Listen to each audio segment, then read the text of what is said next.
Nous sommes ce soir unis face à un danger qui est celui de l'extrême droite. L'unité, ça ne veut pas dire le ralliement.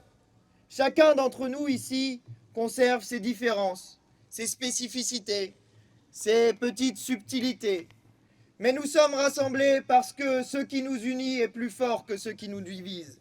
Nous sommes rassemblés parce que, quelle que soit notre histoire politique, insoumis, communistes, écologistes, socialistes, républicains d'une manière générale, nous sommes unis parce que précisément ce qui compte, c'est notre vision de la France, de la République et de ce qui fonde le peuple français. C'est ce dont je veux vous parler maintenant. Car le 7 juillet, nous avons un choix à faire entre deux visions de la France. D'un côté, il y a l'extrême droite raciste qui cherche à diviser le peuple français. Et de l'autre, il y a ce que nous incarnons avec le nouveau Front populaire. Nous, au contraire, nous voulons l'unité du peuple pour faire la retraite à 60 ans, pour faire le SMIC à 1 600 €, pour faire la planification écologique, pour faire la 6e République, bref, pour faire ce dont le peuple français a besoin. Cette campagne, cela a été dit, était une campagne très courte et très intense. Et je veux partager avec vous 3 moments que j'ai vécus dans cette campagne. Peut-être certains d'entre vous ont lu le petit texte que j'ai mis dans le tract de 2e tour et ont déjà 2 de ces 3 histoires en tête. La première, c'était vendredi dernier à Pergaud. On était en train de faire un porte-à-porte. Et la porte s'ouvre et c'est une très vieille dame qui m'ouvre la porte. Je lui ai proposé de venir ce soir, elle m'a dit c'est dur pour moi. Elle ne pourra donc pas être là, mais elle m'a autorisé à vous raconter son histoire.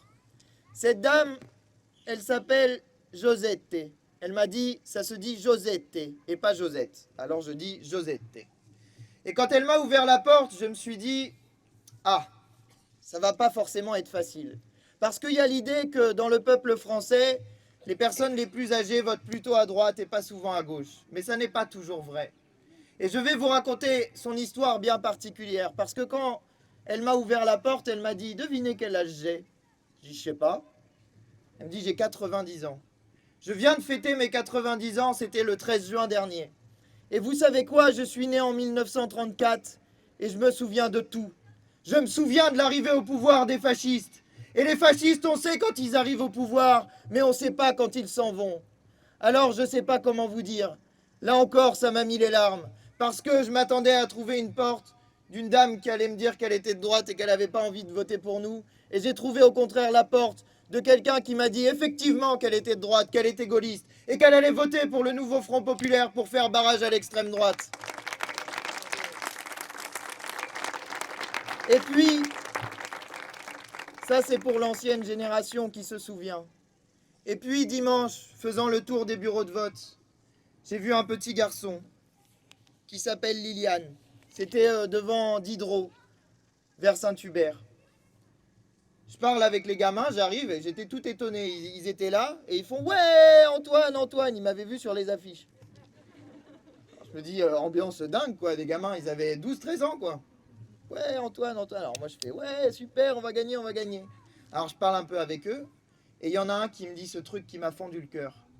Il me dit « Monsieur, est-ce qu'on sera encore français dans 2 heures ?» 13 ans.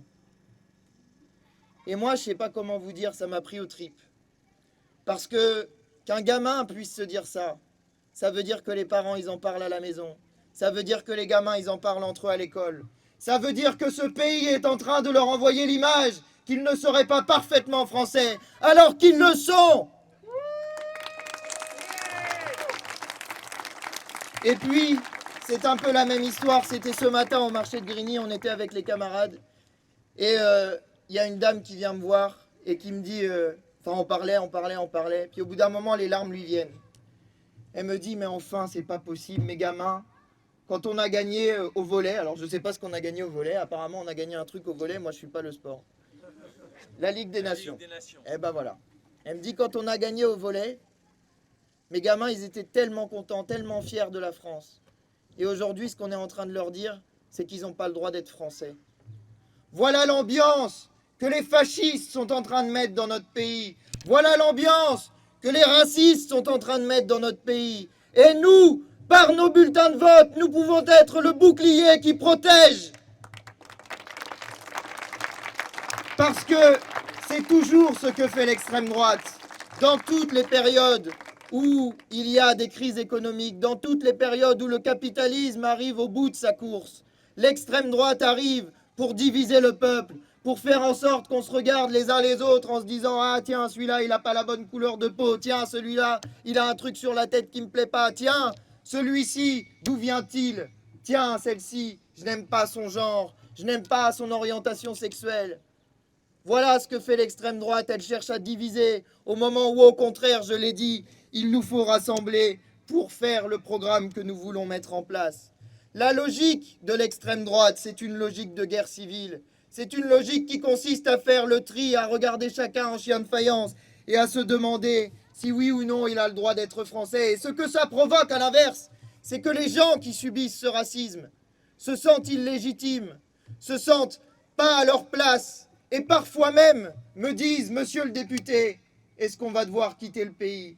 C'est ça ce que ça provoque, l'extrême droite, quand on subit le racisme, à l'intérieur de son cœur. C'est ça le sentiment que vivent des milliers, des millions de nos compatriotes. Et c'est cela que nous devons combattre chaque jour, chaque heure, chaque minute, chaque seconde, jusqu'au deuxième tour dimanche prochain.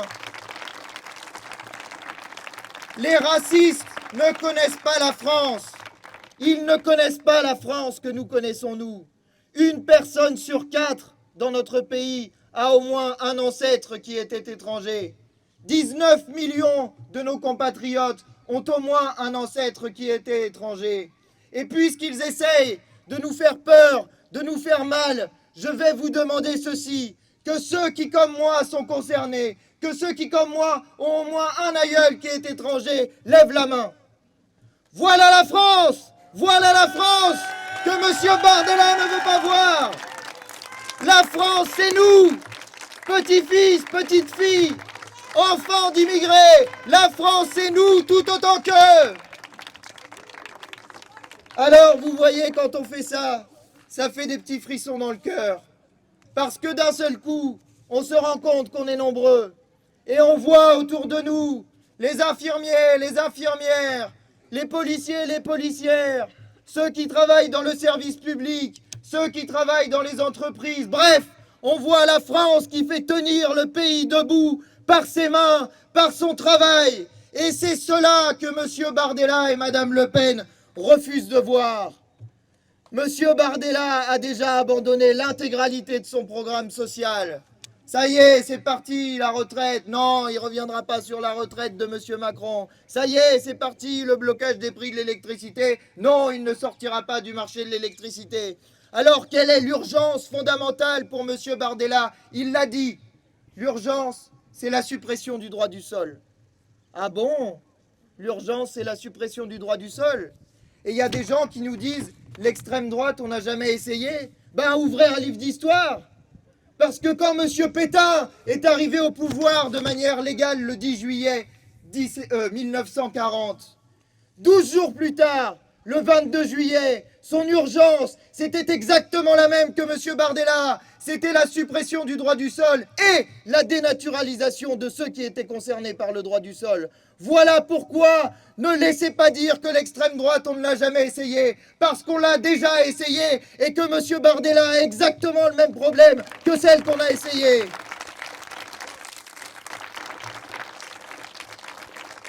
J'ai dit que le Rassemblement national ne connaissait pas la France. Et je veux vous dire, puisqu'il nous parle d'identité nationale, que le droit du sol, précisément, c'est l'identité nationale de la patrie. Parce que quand nous avons fait la nouvelle France que nous avons formée à partir de 1789 et dont a parlé tout à l'heure Frédéric Petitard, quand nous avons fait 1789, c'est le moment où nous avons inventé le drapeau tricolore, la Marseillaise, la Déclaration des droits de l'homme et du citoyen qui fait notre fierté dans le monde entier et la devise liberté, égalité, fraternité. Tout cela vient de cette période-là. Et à ce moment-là, nous avons aussi édicté quelques grands principes. D'abord, la République, le 21 septembre 1792.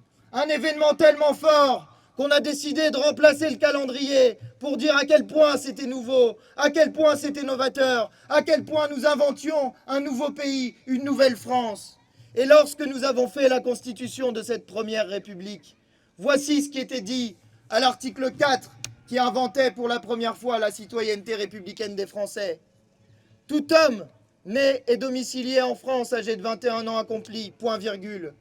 Tout étranger âgé de 21 ans accompli qui, domicilié en France depuis une année, y vit de son travail, ou acquiert une propriété, ou épouse une Française, ou adopte un enfant, ou nourrit un vieillard, point virgule. Tout étranger enfin qui sera jugé par le corps législatif avoir bien mérité de l'humanité est admis à l'exercice des droits de citoyen français.